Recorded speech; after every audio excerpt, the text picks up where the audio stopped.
Y bien, uno siempre se pregunta qué hace el presidente iraní Mahmoud Ahmadinejad por América Latina, ¿no? Visitando, bueno, los países afines a ese gobierno, ¿no? Como son principalmente los bolivarianos. Hemos invitado a Farid Cajat, internacionalista, es profesor en la Universidad Católica, para conversar acerca de esto. Farid, buenas noches, ¿qué tal? Buenas noches. Bueno, comencemos por entender cuál es el contexto en el que se realiza esta visita, el contexto, digamos, iraní, porque en este momento se supone que Irán está avanzando en sus planes nucleares, aunque ellos lo niegan totalmente. Hay incluso amenazas de represalias o de sanciones por parte de la Unión Europea incluso. Entonces Irán responde diciendo que él puede bloquear el estrecho de Hormuz, donde circula, no sé, el 30, el 40% del petróleo. Los Estados Unidos están armados ahí, la flota, creo que le han vendido armas a los países, a Arabia Saudita. Entonces se está armando de repente un problema. No sé si nos puede explicar brevemente cuál es este contexto regional en el que, digamos, a partir del cual, sin embargo, él viene a América Latina, ¿y para qué? Sí, Irán tiene un programa nuclear y el gobierno iraní afirma que es para generar energía, o sea, con fines pacíficos. Irán es signatario del Tratado de No Proliferación Nuclear, que lo obliga a recibir visitas de inspección de la Agencia Internacional de Energía Atómica, y en el pasado la Agencia Internacional de Energía Atómica había indicado que Irán había ocultado información sobre su programa nuclear. Irán dice que una planta en construcción no fue reportada precisamente porque todavía no estaba funcionando, pero que le iban a reportar. El punto es que no lo reportaron en proceso de construcción. Y además hay la discusión sobre si hay o no indicios suficientes como para afirmar que el programa nuclear iraní pudiera tener fines militares. No es que Irán esté activamente construyendo una bomba, nadie afirma aún eso, pero sí que estaría adquiriendo la tecnología necesaria para hacerlo. Frente a esa situación, países de la región como Arabia Saudita o Israel y países de la OTAN, fundamentalmente Estados Unidos, pero también buena parte de la Unión Europea, básicamente tienen una política de cerco económico sobre Irán para garantizar de que, o para forzar a Irán a, digamos, abrir sin condiciones su programa nuclear, las inspecciones y garantizar que no tenga un fin militar. ¿Que Irán se niega a recibir inspecciones? No las recibe, pero es una cosa curiosa porque, claro, el problema es que se dice que Irán no debería estar enriqueciendo uranio en el grado en que lo enriquece, y hay discusiones sobre si eso está o no permitido bajo el Tratado de No Proliferación Nuclear. Hay la evidencia de que Irán no siempre, digamos, reporta sus avances a la agencia como debería hacerlo. Entonces, digamos, es una cuestión de matices bastante gruesos.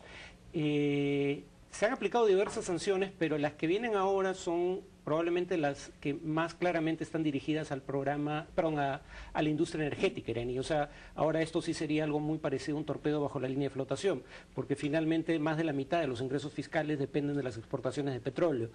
La idea, sin embargo, no es que... ¿En qué consistiría la sanción? ¿Es decir, que no comprarle petróleo a Irán? Efectivamente, digamos, la idea no es afectar tanto la oferta iraní como los ingresos que Irán recibe por la oferta exportable de petróleo. O sea, la Unión Europea dejaría de comprar petróleo iraní si es que lo aprueba ese programa de sanciones, y Estados Unidos aplica sanciones a empresas que básicamente hagan negocios en materia energética con Irán. Por ejemplo, ha aplicado sanciones a PDVSA bastante menores, pero las ha aplicado y por esa razón. Y el tema es, claro, en un contexto en el cual Europa está en recesión y hoy día se ha reducido el grado de inversión de varios países, de la deuda pública de varios países europeos, y la recuperación norteamericana es aún lenta, ¿no? De Francia, pero también de los que estaban ya en una situación más débil, ¿no? España, por ejemplo. O sea, reducir la oferta exportable de Irán podría implicar un alza de los precios, cosa que obviamente no buscaría en este contexto. Entonces la idea es más bien hacer difícil para Irán exportar el petróleo, de manera que los compradores exijan descuento a cambio de correr el riesgo de hacer negocios con Irán. Y el petróleo que dejaría de importar la Unión Europea sería cubierto por un incremento de petróleo, de la exportación de petróleo de países como Arabia Saudita o Libia, ¿no? Que hacia la segunda mitad del año debería regresar al mercado con una cantidad más o menos importante de producción. Ahora, entonces, Ahora, ¿hay alguna evidencia más o menos cierta de que Irán esté efectivamente encaminado hacia una bomba atómica?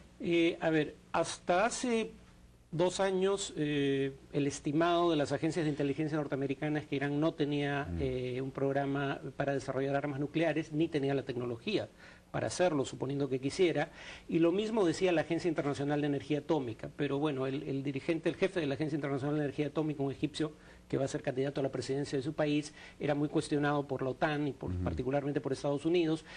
Bajo el nuevo jefe, la Agencia Internacional de Energía Atómica sugiere que Irán está desarrollando tecnología que podría ser utilizada para producir armas atómicas. No que tenga un programa activo para producirlas, pero que estaría teniendo, que hay desarrollos tecnológicos que no serían compatibles con el propósito de solo generar energía nuclear. Bueno, lo que pasa es que ha amenazado a Israel con la desaparición, eso ya hace un tiempo, ¿no? Irán lo niega, de hecho alega que es un problema de mala traducción. El problema es que cuando Ahmadinejad se refiere a Estados Unidos se refiere al régimen de opresión, no habla de la política norteamericana o del país. Y en el caso de Israel se refiere al régimen de ocupación. Habló de la necesidad de acabar con el régimen de ocupación, pero en un contexto en el cual parecía hablar de los territorios ocupados, y cuando a los miembros del gobierno iraní se les pregunta sobre si eso implicaba también que Israel debía desaparecer, lo que alegan es que no hablaban de un ataque contra Israel, sino que las propias tendencias demográficas iban a hacer que la población judía en territorios ocupados por Israel fuera menor que la población árabe, y que eso de por sí mismo iba a poner a Israel en la picota.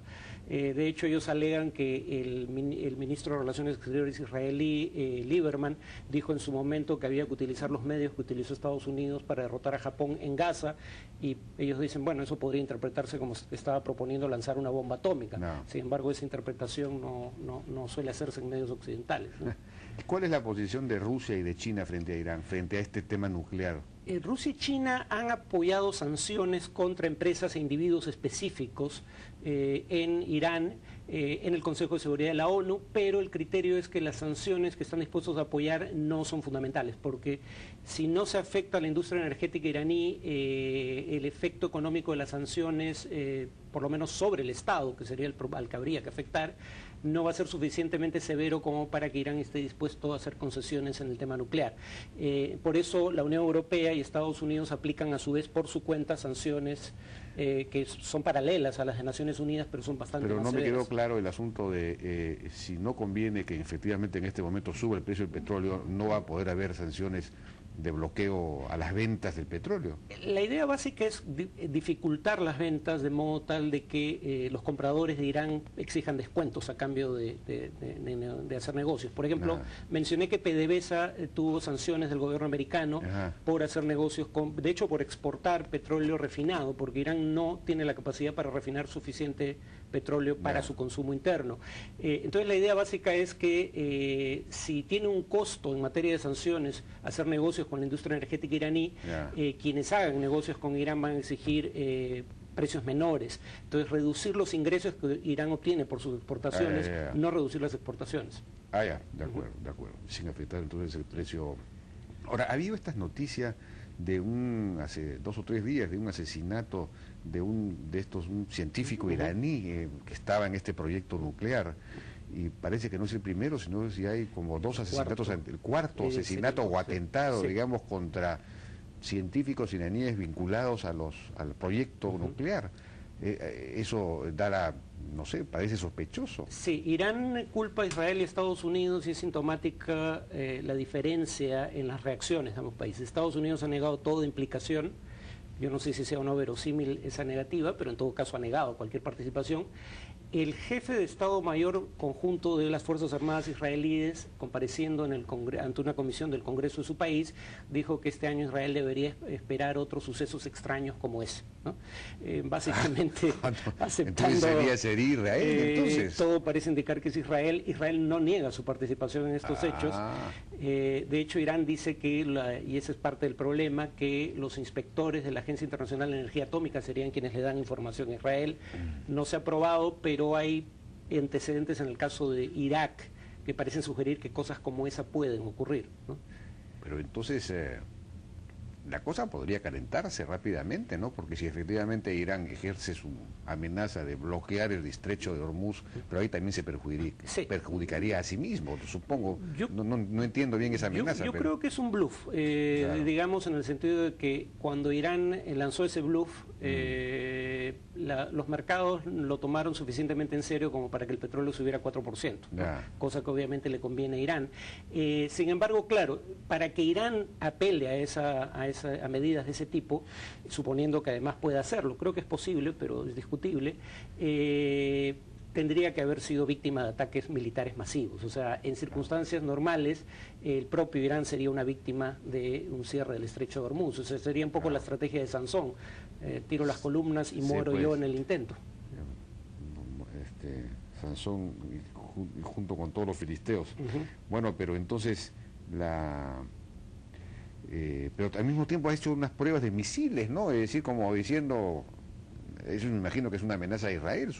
No, eran misiles... O a los norteamericanos, a la flota norteamericana. Es que yo sí creo que Irán intentaría bloquear el estrecho de Hormuz si es atacado. Ya. Pero no me parece verosímil la amenaza de bloquear el estrecho de Hormuz ante las nuevas sanciones. Lo que pasa es que está tratando de influir sobre la Unión Europea, en donde hay divisiones sobre si adoptar o no sanciones en materia petrolera. No hay unidad. Los países que más importan petróleo iraní son los más vulnerables económicamente, ¿no? En este momento, Italia, España, Portugal. Y creo que Irán está tratando de influir en el proceso de toma de decisiones de la Unión Europea. Pero no creo que sea verosímil cerrar el estrecho de Hormuz solo por sanciones adicionales, porque como indicas, se perjudica a sí mismo en el proceso. Claro. Y aparentemente la situación económica interna en Irán no es muy buena, ¿no? Y además entiendo que el propio Ahmadinejad está enfrentado al ayatollah. Sí. Es decir, no sé, hay una situación que no es tan fácil. Lo que pasa es que en el sistema, la República Islámica iraní es un modelo único, ¿no? Es una república con todas las instituciones de una república democrática, salvo que cualquier autoridad electa puede ser contradicha por los ayatolás que no han sido elegidos por el pueblo. O sea, los ayatolás son como... digamos, el poder en última instancia, son Corte Suprema, son Tribunal Constitucional, o sea, ellos pueden básicamente derogar cualquier norma que aprueben, tanto el presidente como el parlamento elegido, pueden incluso enmendarle la plana al Poder Judicial.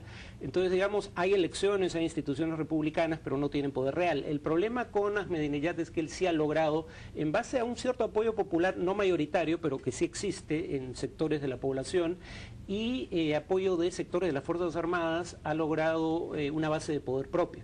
Y entonces se convierte por eso en una amenaza por los ayatolás, que no pueden, a diferencia de él, alegar la legitimidad de una elección popular, aunque claro, la segunda elección que ganó, la primera la ganó, todo parece indicar limpiamente, la segunda fue ampliamente cuestionada, ¿no? Claro. Pero él alega que fue limpia. Sí, pues, bueno. Y en este contexto, ¿por qué viene América Latina? Honestamente yo no veo la importancia de esta visita, si acaso es una muestra de debilidad relativa, porque habría que recordar que él ha venido ya 5 o 6 veces, no es la primera vez desde que fue elegido el año 2005, su última visita fue el 2009 y digamos el premio mayor de una visita a América Latina es Brasil. Primero porque no está ideológicamente alineado con el ALBA, y segundo lugar porque es la principal potencia económica y militar de la región. Entonces lo interesante es que a diferencia del 2009 esta vez no fue recibido en Brasil, ¿no?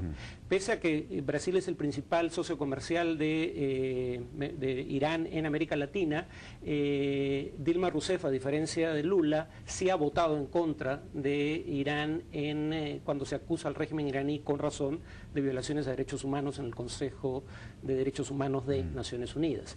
Entonces, más bien creo que es un síntoma de debilidad relativa el hecho de que esta vez no lo hayan recibido en Brasil. Su segundo socio comercial es Argentina, pero en Argentina hay el problema de que el Poder Judicial argentino ha requisitoriado miembros del servicio diplomático iraní por unos atentados terroristas ocurridos en la década del 90. Entonces el punto es que si bien hay embajadas de Teherán en buena parte de América Latina, en Sudamérica solo Paraguay y Perú no tienen embajadas iraníes, es sintomático que incluso países que tienen relaciones diplomáticas y comerciales no hayan recibido a Ahmadinejad.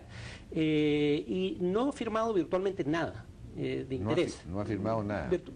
Por dos razones, en mi opinión. En materia comercial no tiene mucho sentido llegar a acuerdos adicionales con Venezuela en un contexto en el que, como sabemos en el Perú, Venezuela no está pagando las acreencias, ¿no? Sí, pues. Y en segundo lugar, no tiene mucho sentido firmar acuerdos de inversión iraní cuando había una planta de cemento que debió haberse inaugurado en Venezuela el año 2008 y sigue sin existir, cuando Irán ¿Planta de cemento iraní? Sí, fabricada por Irán en Venezuela, Yeah. ¿no? Y aún no existe. Irán se comprometió a digamos, construir un puerto y una represa en Nicaragua, tampoco lo ha hecho. Entonces, digamos, no tiene mucho sentido seguir firmando nuevos acuerdos de inversión o de construcción, de infraestructura, cuando no están cumpliendo los anteriores. Entonces, creo que ha sido básicamente ir a la única región en este contexto en el cual todavía los gobiernos, algunos gobiernos lo reciben, digamos, con los brazos abiertos. Dicho sea de paso, casi no tiene comercio con los países del ALBA, salvo Venezuela. Entonces, en el Medio Oriente en este momento el único presidente que lo recibiría, digamos, efusivamente es el sirio, pero como vemos en Siria las condiciones no son particularmente propicias para ello. Creo que es un intento de demostrar de que no está aislado, cuando en realidad sí lo está. Sí, pues irse a refugiar en las manos de Fidel Castro también ya y Fidel Castro tuvo unos comentarios críticos respecto al programa nuclear iraní en algún momento. Ah, sí. Bueno, solapados, pero los llegó a tener, ¿no? Los llegó a tener. Bueno, y finalmente, aterrizando un poco ya en Venezuela, PDVSA, la relación entre este acuerdo, estos acuerdos que se han firmado con el Perú. ¿Cómo ves esto? A ver, yo no soy especialista en el tema. Yo diría que de los acuerdos que se han firmado con Venezuela, el comercial y el migratorio eran necesarios, ¿no? Sí. El comercial era indispensable, de hecho, porque dependíamos de la buena voluntad del gobierno venezolano para que nos siguiera extendiendo digamos, las ventajas arancelarias o la importación libre de aranceles, o exportación, perdón, libre de aranceles hacia Venezuela de productos peruanos que son 600 millones y con valor agregado, ¿no? Ahora hay un acuerdo que garantiza ese acceso que se podía haber perdido al salir Venezuela de la CAN. En segundo lugar, el acuerdo en materia migratoria permite legalizar a decenas de miles de peruanos que están en situación indocumentada. Yo no estoy seguro cuál era la necesidad del acuerdo en materia energética. Sí, pues. Una presunción, pero es mera especulación mía, es que tal vez esa haya sido una condición venezolana para los demás acuerdos. Porque honestamente, de otro modo, no me queda clara la conveniencia o necesidad de ese acuerdo. ¿Para qué ha usado PDVSA Hugo Chávez? Hugo Chávez, PDVSA es una especie de instrumento de su proyecto internacional, ¿no? de imperial internacional, digamos. A ver, sí, PDVSA, bueno, de hecho, por el manejo de PDVSA tuvo una huelga de meses que terminó con la salida de la mayor parte de la planta alta de PDVSA, los técnicos, y por eso PDVSA no ha logrado restituir los niveles de producción que existían antes de Chávez. Han bajado en un 50%. Han bajado significativamente, pero además está el hecho de que efectivamente las utilidades de PDVSA, aparte de los impuestos que paga el fisco, parte de los ingresos de PDVSA se va a financiar las misiones, los programas sociales del gobierno, y PDVSA vendía petróleo, o vende hasta hoy petróleo subsidiado a países aliados, ¿no? Ese es básicamente el uso que se ha hecho de PDVSA durante este gobierno. Sí, pues. Ahora, ayer decía Álvaro Ríos, ayer o hoy día, que es el experto exministro de hidrocarburos boliviano, que PDVSA había firmado en Bolivia una serie de convenios para invertir también y no ha concretado esas inversiones, salvo una sísmica, una exploración sísmica que ha hecho por un cierto número de 80 millones de dólares, creo, ¿no? Pero fuera de eso, iba a invertir en no sé qué plantas y no lo ha hecho. En fin, la verdad, hay mucho de palabreo también en estas cosas, ¿no? De bluff, efectivamente. Bueno, los acuerdos entre Irán y Venezuela están en el orden de los cientos, ¿no? Y cuando se hace seguimiento, los principales al menos no se han concretado. No se han concretado. Farid Cajal, muchas gracias por su participación en La Hora N.